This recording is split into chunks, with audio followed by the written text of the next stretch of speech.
नमस्कार मित्रों, आप लोगों का स्वागत है हमारे चैनल पे। आज हम आपसे बात करेंगे अश्विन मास के कृष्ण पक्ष में पड़ने वाली एकादशी व्रत के बारे में। ये एकादशी का बहुत बड़ा महत्व है क्योंकि एकादशी पितृपक्ष में पड़ता है और इस एकादशी के व्रत का पुण्य हमारे पितरों को भी प्राप्त होता है। और अगर हम विधि विधान से इस व्रत को पूरा करते हैं और शालिग्राम के सामने हम पितरों का श्राद्ध करते हैं तो हमारे पितरों को सद्गति प्राप्त होती है।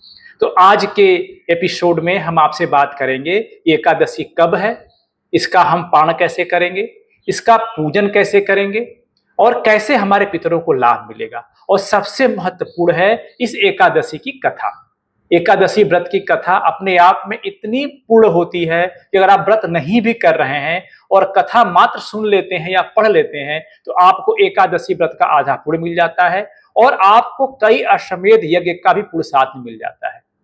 तो आइए हम शुरू करते हैं इसके बारे में। सर्वप्रथम आपको हम बता दें कि एकादशी पड़ कब रही है। हम अगर पंचांग देखते हैं तो पंचांग के हिसाब से एकादशी तिथि का प्रारंभ जो हो रहा है वो 17 सितंबर 2025 को 12:21 से सुबह प्रारंभ हो रहा है। मतलब सुबह मतलब रात्रि में, भोर में जिसको बोलते हैं मध्य रात्रि में हो रहा है। अर्थात 16 की रात जब सोएंगे 17 तक पूरा होता है उस समय 12:21 से प्रारंभ हो रहा है। उदया तिथि में हमें पूर्ण रूप से एकादशी मिल रही है और इसकी समाप्ति जो हो रही है एकादशी की वो 17 सितंबर को ही रात्रि को 11:39 पे समाप्ति इसकी हो रही है। तो इस प्रकार से इस बार हमें पूरे दिन भर अच्छी एकादशी मिल रही है। हम इसका व्रत 17 तारीख को रखेंगे। इसके बाद इसका पारण कब करना है? पारण का हमेशा हम द्वादशी में पारण किया जाता है। तो 18 सितंबर को दिन गुरुवार को इसका पारण हम सुबह 5:53 से 8:20 के पहले कर लेंगे। अर्थात सूर्योदय से 8:20 इसका पारण है। उसके बाद इसका पारण वर्जित है। तो आप इस तिथि को नोट कर लें कि इसका व्रत कब रखना है और इसका पारण कब रखना है। अब आते हैं हम इस व्रत को करना कैसे है, किसको करना है। हम पहले ही बताया अपने वीडियो में कि सनातन धर्म का कोई भी बालक, स्त्री या पुरुष अगर 8 वर्ष की वय पूरा कर चुका है तो इसको इस व्रत को रखना चाहिए। अगर वो सक्षम है तो रखे। इस व्रत का ये तो निराहार व्रत का खैर इसकी मान्यता है। अगर हम निराहार नहीं रख सकते हैं तो हम इसको कुछ फलाहार लेकर के भी इसको रखना चाहिए। अगर जो लोग इस व्रत को नहीं रख पाते हैं कम से कम उस दिन चावल का सेवन ना करें। जैसे वृद्ध हो गए, बच्चे हो गए, रोगी हो गए, तो अगर वो नहीं रखते हैं इस व्रत को तो उस दिन चावल का सेवन ना करें। तो अब हम बात करेंगे आपको इसको कैसे रखना है व्रत को। यद्यपि इसके कथा में इसका वर्णन आएगा कि इसमें क्या नियम है, किस प्रकार से करना है। फिर मैं आपको संक्षिप्त में पहले बता दूं कि कुछ लोग पूरा वीडियो नहीं देख पाते हैं, कथा नहीं सुन सकते हैं, तो हम इस जान लें इस व्रत को रखना कैसे। आप जो है दशमी तिथि में अर्थात मंगलवार के दिन से एक तरीके से व्रत का प्रारंभ हो जाता है। मंगलवार तिथि के दिन कोशिश करें कि आप अन्न का सेवन ना करें, कुछ फलाहार ही लें और उस दिन आप तामसिक भोजन ना करें। उसके बाद रात्रि में अच्छे से विश्राम करें।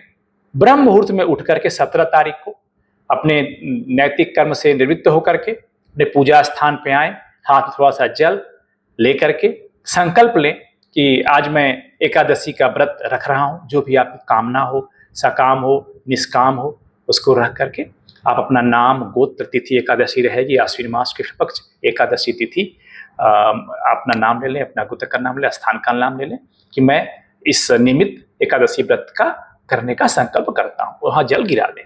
उसके बाद आप भगवान श्री विष्णु की जैसी पूजा करना चाहें, पंचोपचार पूजा करें, षोडशोपचार पूजा करें, जो भी आपके लिए सुविधाजनक हो उनकी पूजा करें और दिन भर भगवान श्री विष्णु का हरि नाम जपा करें। तो आइए अब इसके हम कथा के बारे में आपसे बात करेंगे। इसकी कथा आपको हम सुनाएंगे। इसकी जो कथा का वर्णन मिलता है हमें वो मिलता है पद्म पुराण में। पद्म पुराण के उत्तरखंड में इस कथा का वर्णन है। अगर आप लोगों के पास पुस्तक है तो इसमें पेज नंबर 671 पे इस कथा के बारे में बताया गया है। तो एक कथा की शुरुआत कैसे होती है? एकादशी व्रत की कथा हमेशा युधिष्ठिर और कृष्ण के संवाद की बात करती है।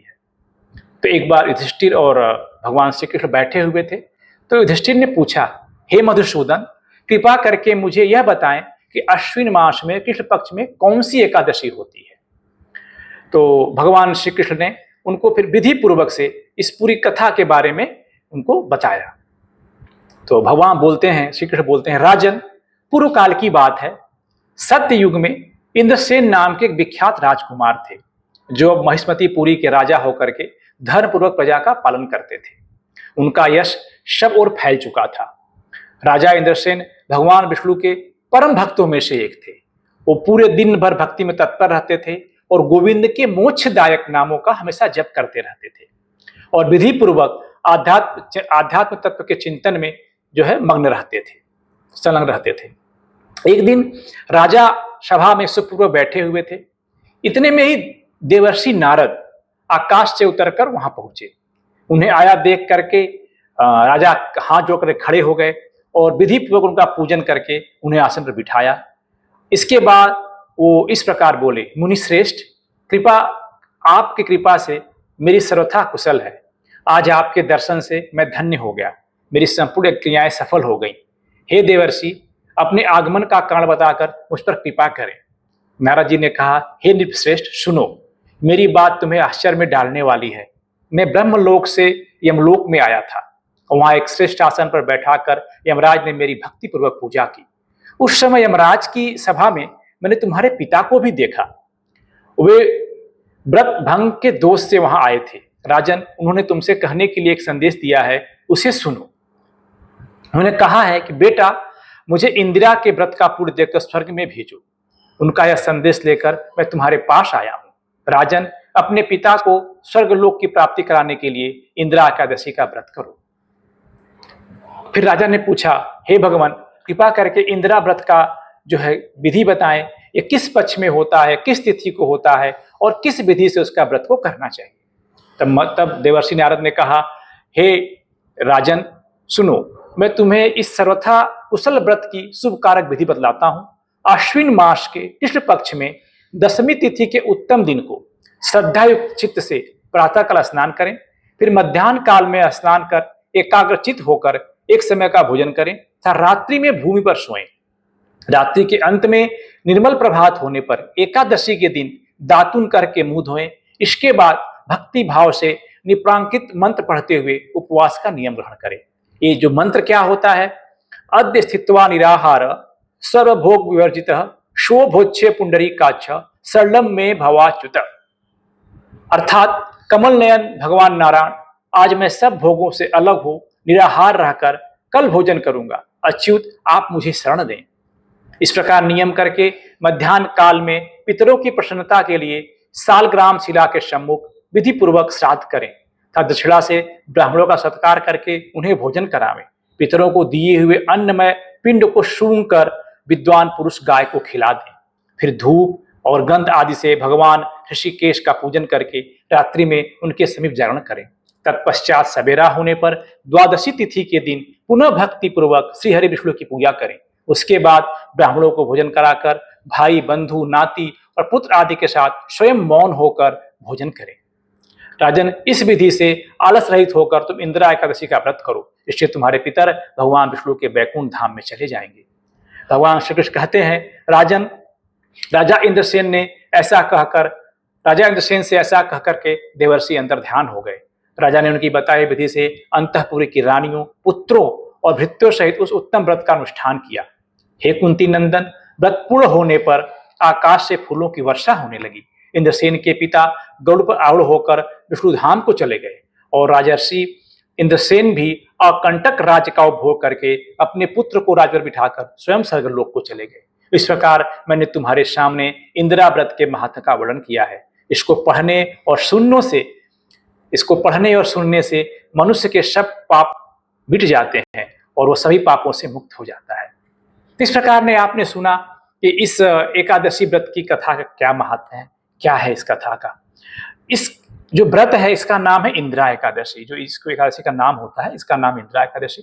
इस दिन का व्रत करने से, विधि विधान पूजन करने से न केवल हमारे बल्कि हमारे पितरों को भी इसका फल मिलता है और उन्हें भी अच्छे लोक की प्राप्ति होती है। तो मैं उम्मीद करता हूं कि आप लोग इस एकादशी व्रत को रखेंगे और अगर आपका इससे संबंधित कोई भी प्रश्न हो तो आप हमसे बिना हिचक हमसे आप पूछें। डिस्क्रिप्शन बॉक्स में आप लिखें या अगर चाहें तो आप मेल करना चाहें तो हमारे कमेंट्स, हमारे डिस्क्रिप्शन में जो हमारा यूट्यूब का डिस्क्रिप्शन है वहाँ मेल आईडी लिखी हुई है, आप वहाँ जाकर के मेरी मेल आईडी लेकर के हमें मेल भी कर सकते हैं और अपनी प्रश्न शंका का समाधान कर सकते हैं। तो इस प्रकार से अगर आपको अगर हमारा ये वीडियो अच्छा लगा हो तो आप इसे लाइक करें, सब्सक्राइब करें, शेयर करें, और मैं ऐसे ही आप लोगों से धर्मयुक्त बातें लेकर के आप लोगों के समझ आगे प्रस्तुत होता रहूँगा। भगवान श्री हरि विष्णु आप सभी का कल्याण करें। ओम नमो भगवते वासुदेवाय।